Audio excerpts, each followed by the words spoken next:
महाकारुणिक तथागत भगवान गौतम बुद्ध, बोधिसत्व परम पूजनीय डॉक्टर बाबा साहब अम्बेडकर, समस्त महामानवों को त्रिवार अभिवादन, पंचांग प्रणाम। धम्मपीठ पर उपस्थित पूजनीय भिक्षु संघ, इनको भी त्रिवार अभिवादन, पंचांग प्रणाम। दी बुद्धिस्ट सोसाइटी ऑफ इंडिया, भारतीय बुद्ध महासभा, करुणा बुद्ध विहार में जिनका वर्षावास, ऐसे पूजनीय भदंत प्रज्ञानंद जी खेरा, इनके वर्षावास में हम उपस्थित नागपुर से भिक्षु संघ, आपके समक्ष सिर्फ मैं 5 या 7 मिनट बोलूंगा।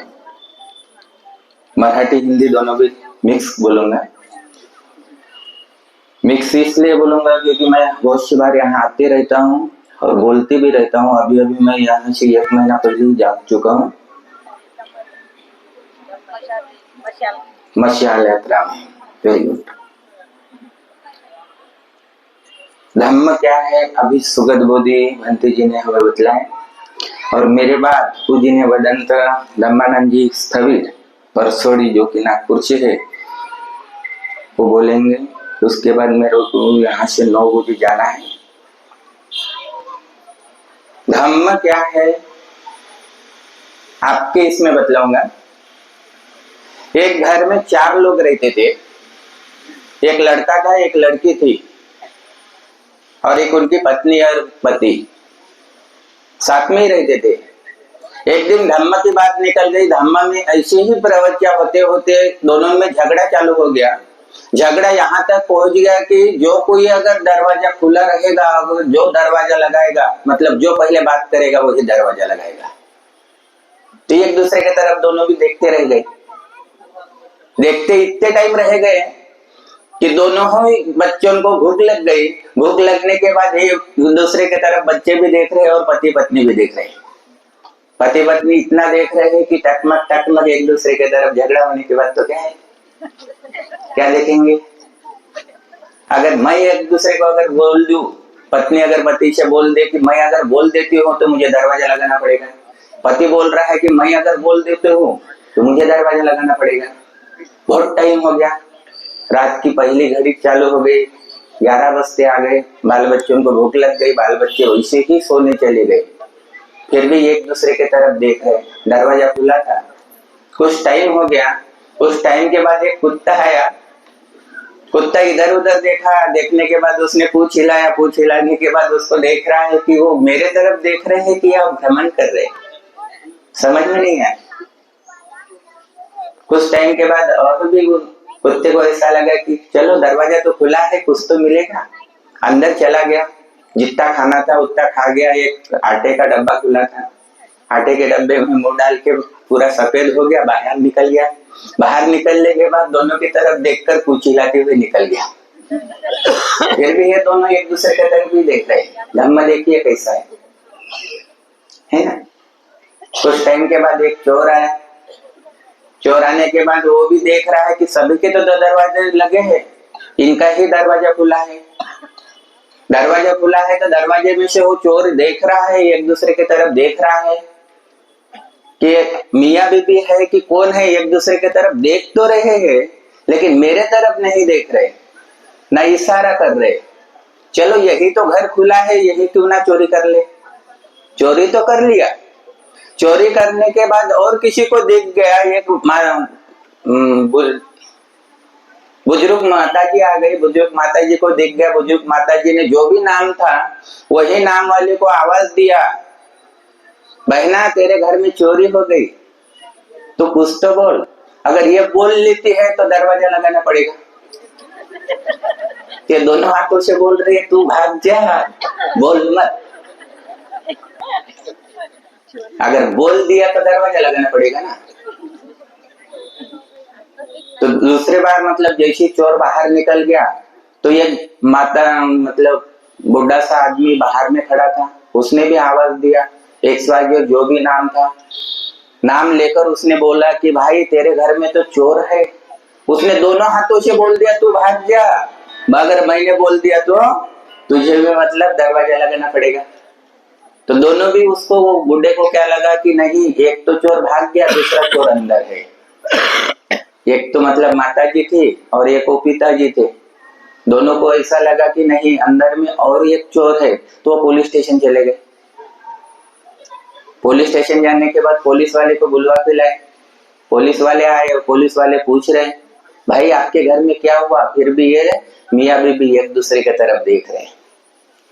देखते देखते बहुत टाइम हो गया, पुलिस वाले को इतना गुस्सा आया, यहाँ पर पुलिस वाले हैं, उनको तो नहीं बोल रहे और आपको भी नहीं बोल रहे, ये कथा के माध्यम बोल रहे हैं। बहुत बहुत साधुवाद है करुणा बुद्ध विहार वालों का कि यहाँ जो भी कार्यक्रम होता है उस कार्यक्रम में प्रबुद्ध महिला मंडल की जितनी भी उपासिकाएं हैं उनके वजह से और यहाँ कमेटी के जितने भी सदस्यगण हैं आप लोगों के वजह से यहाँ का कार्यक्रम बहुत अच्छे से संपन्न होता है। दोनों एक दूसरे के तरफ देखते देखते पुलिस वाले आ गए। पुलिस वाला बोल रहा है कि मेरे सामने तो अच्छे अच्छे की दाल गल जाती है, ये बोल क्यों नहीं रहे? पुलिस वाला बोला कि नहीं बोल रहा है, तो उसने कमर का बेल्ट निकाला। बेल्ट निकालने के बाद एक मारा तो वो हु भी नहीं कर रहा है, फिर भी वो सहन करके वैसे ही कर रहा है। दूसरा मारा, दूसरे मारने के बाद भी उसने कुछ नहीं बोला। तीसरा मारने के बाद थोड़ा सा तो भी मुंह से बाहर आवाज आई, आवाज ऐसी आई कि मर गया। तीसरा जैसे मतलब मार रहा है तो फिर और बोल रहा है कि नहीं, ये बोल क्यों नहीं रहे? फिर भी पति पत्नी एक दूसरे के तरफ देख रहे। अगर पुलिस वाला ज्यादा मार लेता है, अगर मैं बोल दूं तो मुझे दरवाजा लगाना पड़ेगा। पुलिस वाले को इतना गुस्सा आया, वैसे पुलिस वाले को ज्यादा गुस्सा आता है और सांसारिक वाले को आपको और ज्यादा गुस्सा आता है। किसी ने अगर कुछ बोल दिया तो मालूम नहीं, घर में अगर पति ने अगर कुछ बोल दिया तो पत्नी तो मतलब घर के बाहर ही निकल जाती है। वाह, कोई बात नहीं, ऐसा ही है ना। पत्नी ने अगर कुछ बोल दिया पति को तो पति को गुस्सा नहीं आएगा, वो बाहर जाएगा, पंचशील का ध्वज रहे या बैच रहे, कुछ भी रहे, गले में अगर टांग लिया या पाव डटा, घरे भी आपको नहीं बोल रहा हूँ, आप तो अच्छे बोल रहे हो, नहीं तो बोलेंगे कि बंदे जितने दूर से आते हैं हमें बोल के चले जाते हैं, हमेशा आपको नहीं बोल रहे। लेकिन क्या है सत्य परिस्थिति, क्या है? 14 अप्रैल अगर आ जाती है, 14 अप्रैल के अंदर में डीजे तो बजा लेते हैं, ये ठीक है। बाबा साहब ने बोले हैं कि डीजे नहीं बजवाना है, जितना डीजे का पैसा बचता है ना उतना बुद्ध विहार के काम में लगवाइए। भंती जी को पूछिए, भंती जी का सम्मान कीजिए। भिक्षु कैसा भी रहे, अंधा रहे, लंगड़ा रहे, लूला रहे, वो तो रहेगा नहीं, फिर भी भिक्षु के जो बदन के ऊपर जो काश्यधारी परिधारण किए हैं उनका सम्मान कीजिए, उनके बातों के ऊपर गौर कीजिए। जैसे ही पुलिस वाले ने और पीटना चालू कर दिया तो उसकी औरत पीछ में आ गई और बोल रही, मार ही डालोगे क्या? मेरा पति है। तब वो बोले कि क्यों नहीं बात कर रहे, क्या हुआ? उन्होंने सभी घटना बोल दी कि हमारा कुछ तो भी हुआ था और कुछ होने के कारणवश हम एक दूसरे के साथ बात नहीं कर रहे थे। बात नहीं करने के कारण जो पहले बात करेगा तो वो दरवाजा लगाएगा। तो पति ने इतना मार खाने के बाद भी बोल दिया, अब तो तूने बात की, अब तो दरवाजा लगा दे, है ना? वैसे ही आज के परिस्थिति में बुद्ध विहार की परिस्थिति है। बुद्ध विहार अपन तो बनवा के तो दे रहे, परम पूज्य बोधिसत्व डॉक्टर बाबा साहब आम्बेडकर जी ने संविधान में लिख कर रखे हैं, सांस्कृतिक भवन, समाज भवन बनवा के देना है, शांति का प्रतीक वहां बनवाना है, आपके बाल बच्चे वहां जाना है। सिर्फ संडे ही नहीं है, बहुत से लोग बोलते हैं कि संडे के ही दिन आना है। आप क्लास 1 हो, सभी लोग यहाँ जितने भी आए हो सब क्लास 1 हो। और यहाँ पूजनीय भदंत प्रज्ञानंद जी थेरा, इनका जो वर्षावास यहाँ पर 3 महीने संपन्न हुआ है, तो इनके लिए मतलब कैसा है, इन्होंने भी नहीं बोले होंगे कि एक दिन आना है, संडे को ही आना है, ऐसा नहीं बोले होंगे। एक दिन आपको आना है। कौन सा दिन? 2 अष्टमी आती है, एक अमावस्या आती है, पूर्णिमा आती है, तो संडे को दिन नहीं आती ना, वो कौन से भी दिन आ सकती है। संडे है, मंडे है, ट्यूसडे, वेडनेसडे, थर्सडे, कौन सा भी दिन है, तो उस दिन आपको आना है, अष्टशील का पालन करना है। तो सिर्फ आपको ही नहीं आना है, आपके परिवार को साथ में लेकर आना है। घर अगर घर का सदस्य अगर वहां मंदिर में जाएगा तो बाल बच्चे भी मंदिर में ही जाएंगे। घर के सदस्य अगर बुद्ध विहार में जाएंगे तो घर के पूरे बाल बच्चे भी बुद्ध विहार में ही जाएंगे। और भंते जी का प्रवचन सुनने के बाद क्या होता है और क्या नहीं होता, इधर तो मतलब भंते जी बोल देते हैं।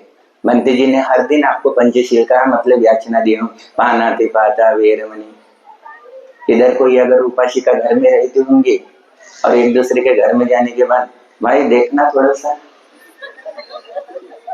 निकाली किधर, जब तक वो पानातिपाता तब तक आवाज नहीं आता तब तक वो मतलब पानातिपाता कर देते हैं।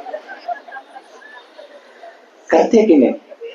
इधर तो भंते जी ने मतलब बोल दिया है पानातिपाता करना नहीं।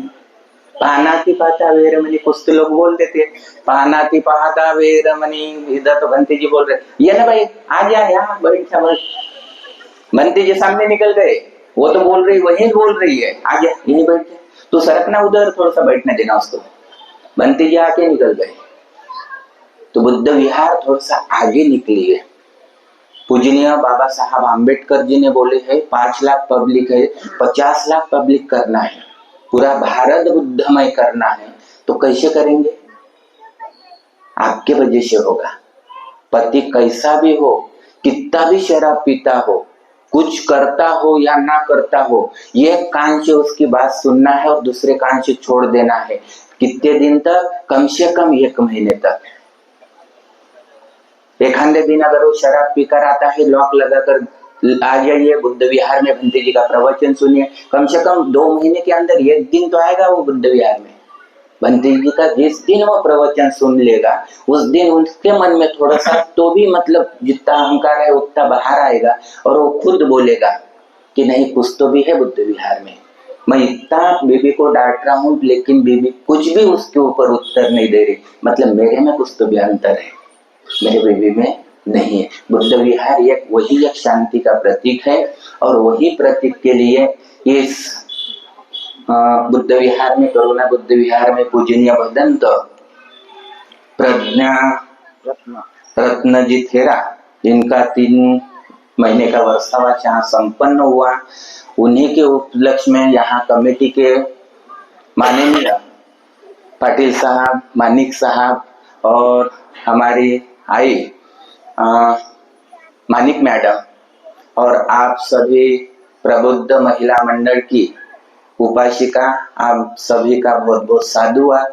आप लोगों ने हमें आमंत्रित किया और हमें यहाँ आपने सुना, इनके लिए आपको बहुत बहुत साधुवाद देते हैं। यही रुकते हैं। भवतु सब्ब मंगलम, भवतु सब्ब मंगलम, भवतु सब्ब। साधु साधु साधु। पूज्य भंते जी का जो धम्म देशना कटु सत्य पे आधारित है।